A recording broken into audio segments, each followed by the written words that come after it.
Il est 9h19, merci d'être avec nous ce matin. On va vous parler de la santé, mais de l'histoire aussi de la santé. Ça s'appelle Homo Sanitas, Histoire et avenir de la santé aux éditions XO Éditions. Et merci d'être avec nous, Nicolas Bouzou, économiste, essayiste, et il dirige un cabinet de conseil et d'analyse Asterès. Est-ce que j'ai bien dit? Absolument. Allez, Oui. voilà. Nicolas Bouzou, donc vous n'êtes pas simplement un économiste, vous êtes un passionné de santé. Oui. C'est ce qu'on retrouve donc à travers votre livre là. Vous nous démontrez que finalement, parce qu'on se dit là, oui, on n'est pas assez propre, hygiéniste, etc. Et ben que depuis des lustres et des lustres, finalement, il y a eu des périodes même plus hygiénistes que les nôtres. Ah, bien sûr. C'est dingue quand même. Non, mais le 19e siècle était une période plus hygiéniste que la nôtre. À partir du moment où on a découvert les microbes, c'est-à-dire les virus et les bactéries, et à partir du moment où on a compris comment se transmettaient au fond les maladies, on a tout revu dans nos vies, et même l'urbanisme au fond des grandes villes françaises, Marseille, Lyon, Paris, c'est un urbanisme qui est né de l'hygiénisme. C'est-à-dire qu'on a fait des rues, des immeubles pour faire en sorte justement que les bactéries et que les virus ne circulent pas. Donc, vous savez, cette idée que j'entends souvent selon laquelle on en a trop fait contre la Covid-19, on est obsédé par notre santé, on est trop obsédé par la lutte contre la mort et finalement, ce serait peut-être un mal de notre époque, c'est complètement faux. Les humains ont toujours cherché à éviter les épidémies, ils ont toujours cherché à se soigner et ils ont toujours cherché, avec plus ou moins d'efficacité, à vivre le plus longtemps possible. Sauf qu'on pensait avoir gagné finalement. Face à l'ensemble des maladies et des épidémies. Enfin, gagné. En partie, quoi. Mais vous avez raison. Au fond, on avait un peu oublié les virus et les épidémies. On pensait qu'on était entré dans l'âge des maladies chroniques, les cancers pour l'essentiel, qui est la maladie chronique aujourd'hui qui a la prévalence la plus forte. On a été rattrapé par une épidémie, mais en même temps, ce que l'on voit aussi, c'est que peut-être que d'ailleurs on le perd un peu de vue, mais c'est l'efficacité redoutable en réalité avec laquelle on est en train de combattre cette pandémie extrêmement grave, la crise sanitaire la plus grave depuis un siècle. Il aura fallu 1 an pour mettre sur le marché des vaccins, et notamment les vaccins ARN messagers, qui sont les plus efficaces et les plus fiables de toute l'histoire des vaccins. D'où la polémique du moment avec AstraZeneca. Est-ce qu'il faut prendre les ARN ou AstraZeneca? Je pense, je ne suis pas médecin ni infectiologue. Donc je ne veux pas sortir de mes compétences, mais moi, ma théorie, c'est qu'il faut le bon vaccin, c'est celui qu'on peut obtenir le plus vite possible, vu la gravité de l'épidémie et la gravité de la situation. Mais rendez-vous compte, 1 an, je veux dire, les épidémies de peste, on mettait des décennies, voire des siècles pour en sortir, et avec un seul outil d'ailleurs, qui était la quarantaine. C'était même pas le confinement, c'est ce qu'on appelait la quarantaine. C'était en quelque sorte du confinement, quoi. Oui, mais il n'y avait rien d'autre. Oui, mais vous le dites aujourd'hui, et ce qui nous gêne, c'est la rapidité on est hyper mobile, donc forcément, voilà. Vous avez raison. En fait, il y a toujours eu des épidémies, donc il est faux de dire que c'est notre époque moderne, la mondialisation, le capitalisme, qui font les épidémies, puisque sous la Grèce antique, il y avait des épidémies. Mais vous avez raison, la nouveauté, c'est la rapidité de la transmission qui est liée tout simplement à l'avion. Ah oui, bien sûr. À nos déplacements, forcément. À nos déplacements, à notre mobilité. Donc, les épidémies ne sont pas un phénomène moderne. Ce qui est moderne, c'est la rapidité de l'extension des épidémies, mais en même temps, ce qui est moderne aussi, c'est notre capacité extraordinaire à les combattre. Je voulais revenir sur l'histoire, parce que finalement, quand on lit votre livre, on se rend compte que depuis le XXe siècle, où la santé, en tout cas la médecine, a fait un bond énorme, la violence des douleurs, la violence, parce que les maladies, elles étaient là, les pathologies étaient là, et la violence de ce que nos ancêtres ont subi depuis tant d'années,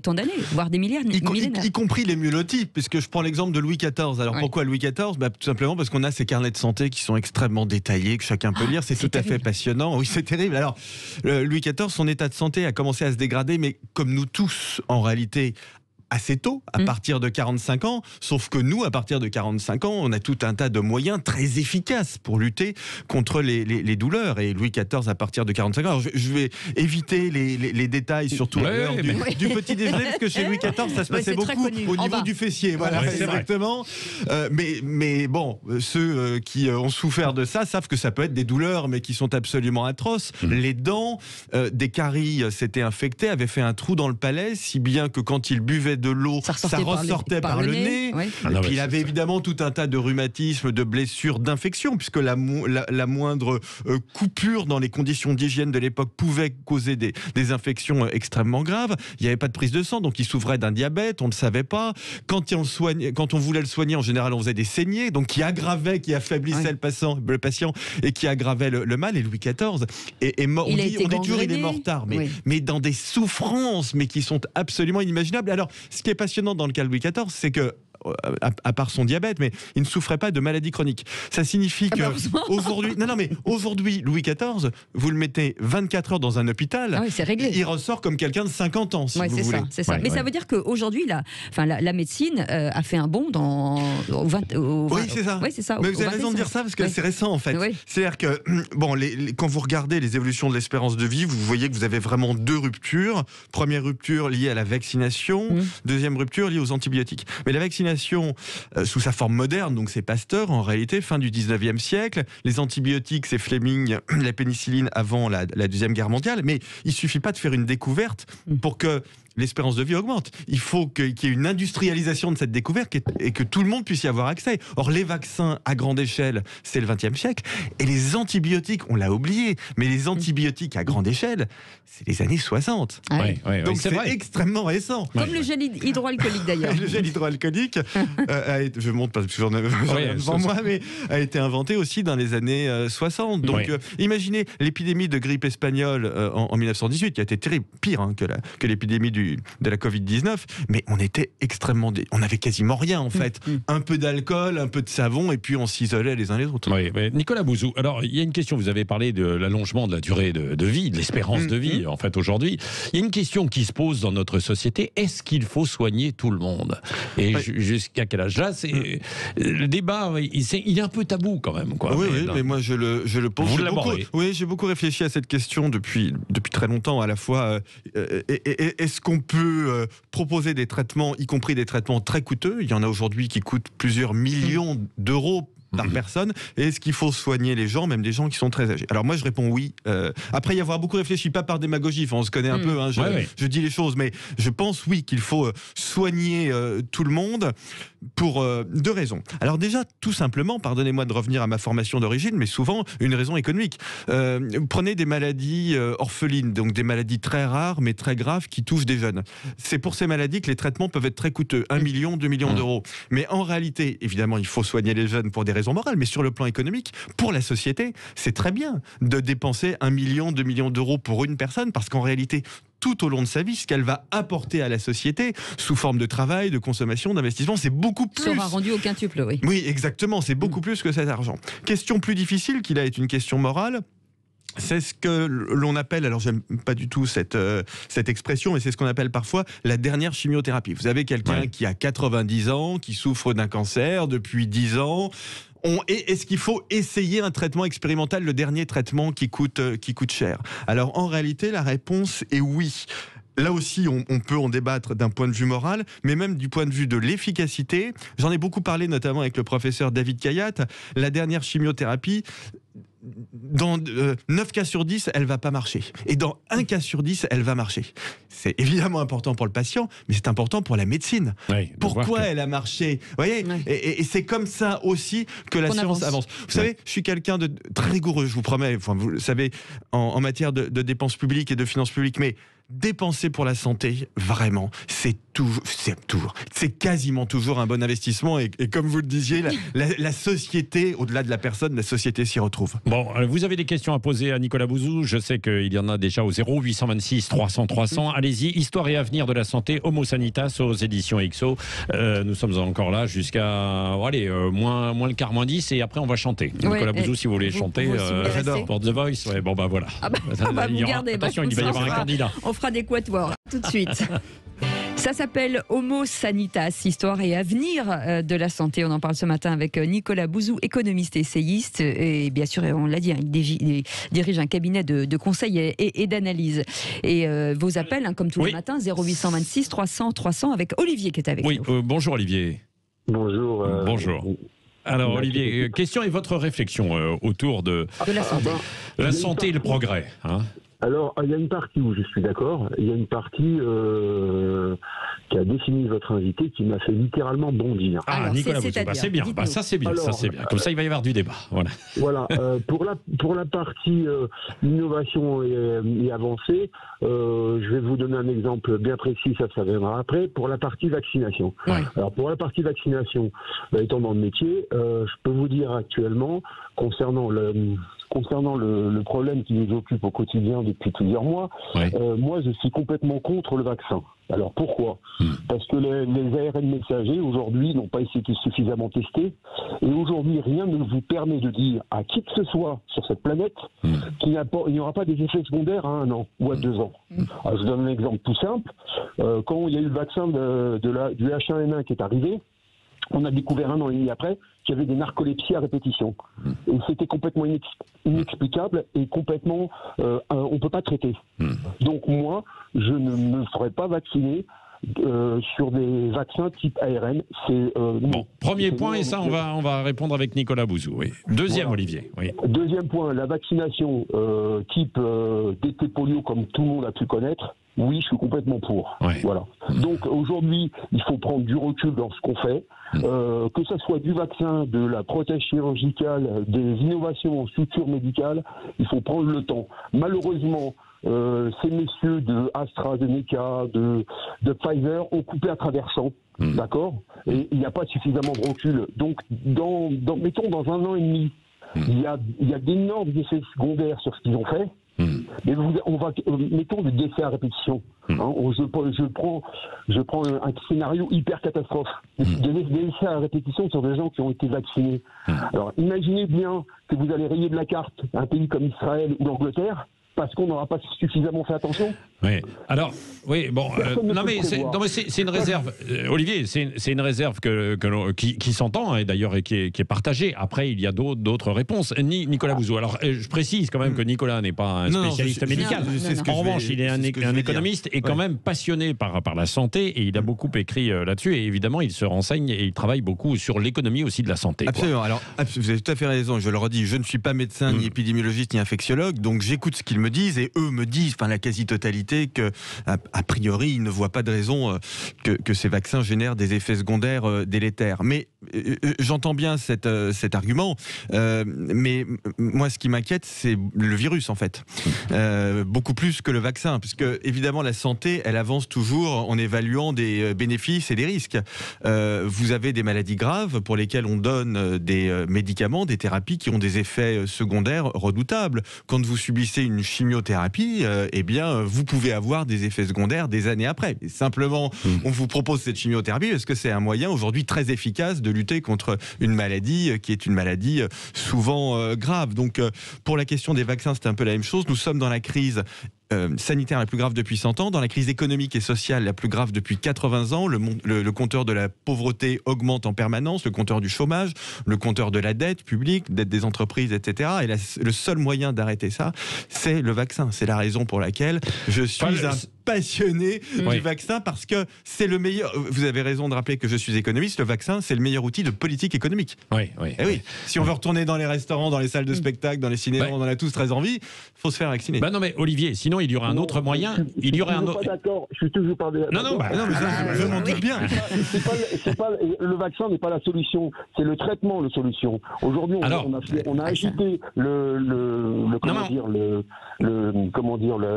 polichinelle des services en disant le vaccin c'est une solution, mais aujourd'hui le traitement de cette maladie, où je rappelle quand même il y a une mortalité de 0,05%, a complètement été de côté. C'est-à-dire que le traitement.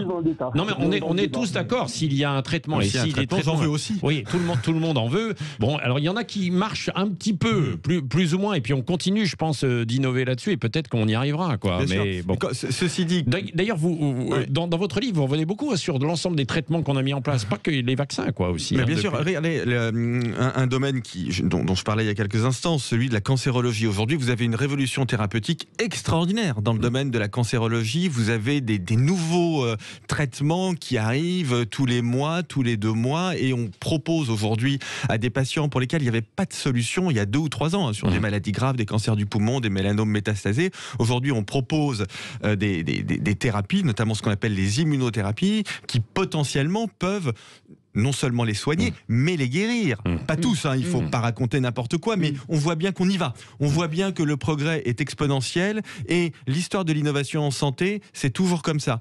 On règle un problème, et vous avez un nouveau problème derrière qui surgit. Alors, quand on aura réglé le problème des cancers, vous savez, un cancer, l'âge moyen de survenance d'un cancer, c'est 65 ans. Donc, avant d'avoir une explosion des cancers, il a fallu que l'espérance de vie passe les 65 ans, tout simplement. C'est vrai.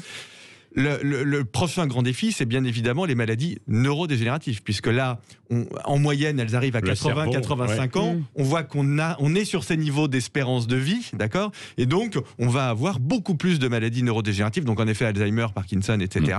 Et on commence à avoir des recherches, voire des débuts de traitement. C'est le tout début, il n'y a pas de solution. Et donc, vous voyez, c'est absolument fascinant. Moi, c'est ça qui me passionne, c'est que c'est le progrès. Ouais. Bon, il y a plusieurs solutions. L'une des solutions, je le répète et je le dis en fait assez souvent, mais ça on n'y arrivera pas, ce serait un confinement généralisé pendant 15 jours, 3 semaines de l'ensemble de la planète, où évidemment les gens restent chez eux ou travaillent ou restent sur leur travail, et là il n'y a plus de virus, c'est terminé. Ce serait la seule solution, sauf qu'on n'est pas trop capable de le faire, mis à part les Chinois, et là on est dans un changement de paradigme de la société, c'est-à-dire qu'on arrive à une société dictatoriale. Voilà, quoi, en quelque sorte. Eux, ils ont réussi quand même, hein. C'est impressionnant. C'est la stratégie zéro Covid, zéro virus, en effet. Mais même des pays démocratiques la poursuivent, c'est le cas du Japon, c'est le cas de l'Australie, de la Nouvelle-Zélande, mais bon, ces pays sont des îles, et il faut quand même bien voir la discipline absolument extraordinaire que ça requiert. Le Vietnam, c'est pas une île, ils sont à côté de la Chine. Oui, mais c'est pas une démocratie pour le coup. Oui, c'est vrai, c'est un régime, oui, mais il n'est pas aussi totalitaire quand même que... Enfin bon, écoutez, je préfère quand même ma liberté d'expression en France qu'au Vietnam. Mais cette crise, elle est très dure. Vraiment, c'est une crise épouvantable qu'on a traversée, sanitaire, psychologique, économique, sociale. Ce qu'il faut bien se dire, c'est qu'aujourd'hui, on a les outils, vaccins, les traitements demain, espérons-le, qui vont nous permettre d'en sortir.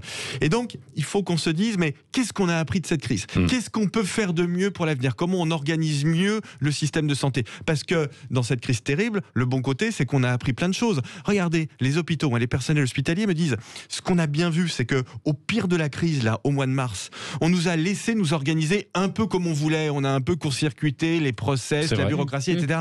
Ça nous a sauvés.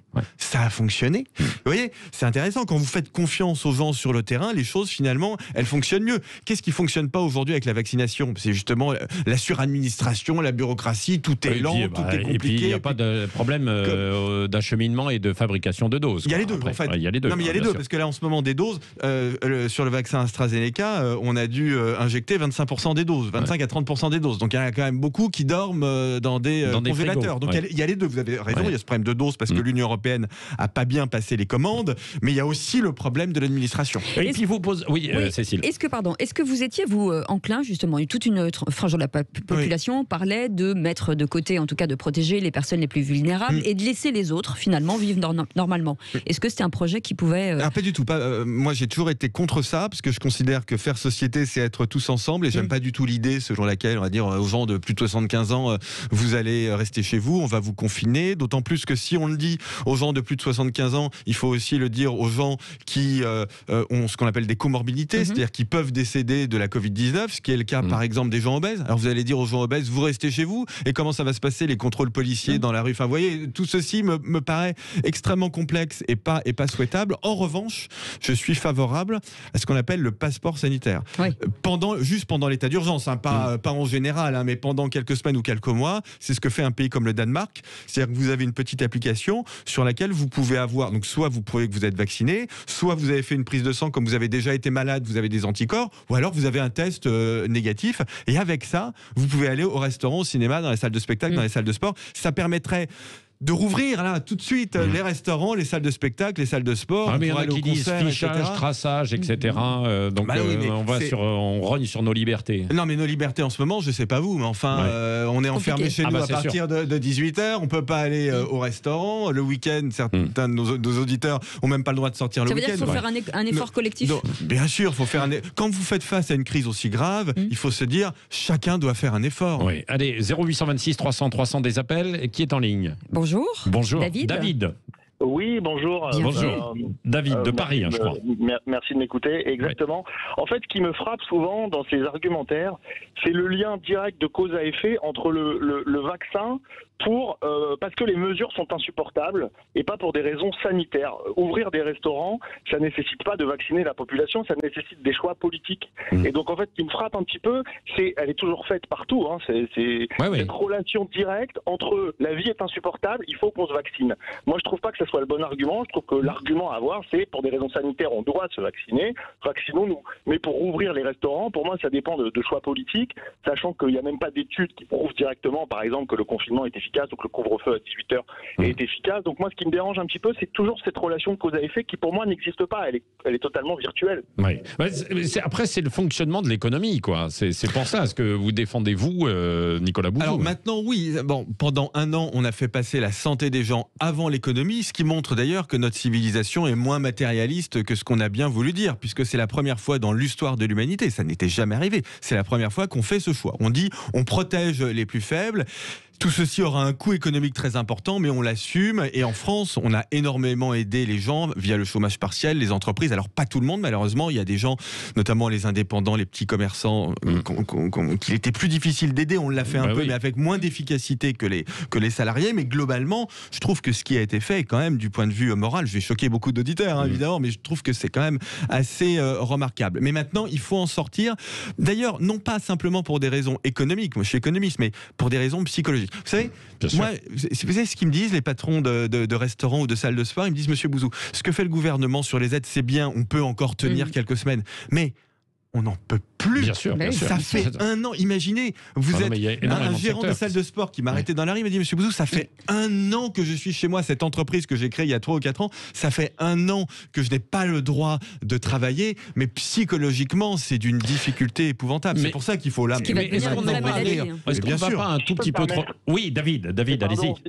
Si je peux me permettre, est-ce que c'est pas la folie des mesures qui mettent certains professionnels dans cette situation et que finalement, moi parfois je me demande si le Covid a grand-chose à voir dans certaines mesures très très politiques comme le couvre-feu par exemple, dont on ne pourra jamais prouver, je pense. Je comprends très bien l'argument de David et je pense qu'une grande partie de la population partage ça, mais ce que l'on voit aussi, et c'est ce que j'essaie de montrer dans le livre, c'est que quand vous avez de gros problèmes sanitaires, en fait, même s'il n'y a pas de mesures de restriction, c'est pas bon pour l'économie. On le voit parce que l'année dernière, vous avez des pays qui n'ont pas fait beaucoup de restrictions, je pense à la Suède. Mais en Suède, vous avez une récession, alors qu'il n'y a pas eu de restrictions. Et la récession, elle a été la même qu'au Danemark, un pays voisin et comparable, qui lui a confiné. Alors, qu'est-ce qui s'est passé en Suède? Il s'est passé le fait que l'épidémie, elle a été plus forte qu'au Danemark.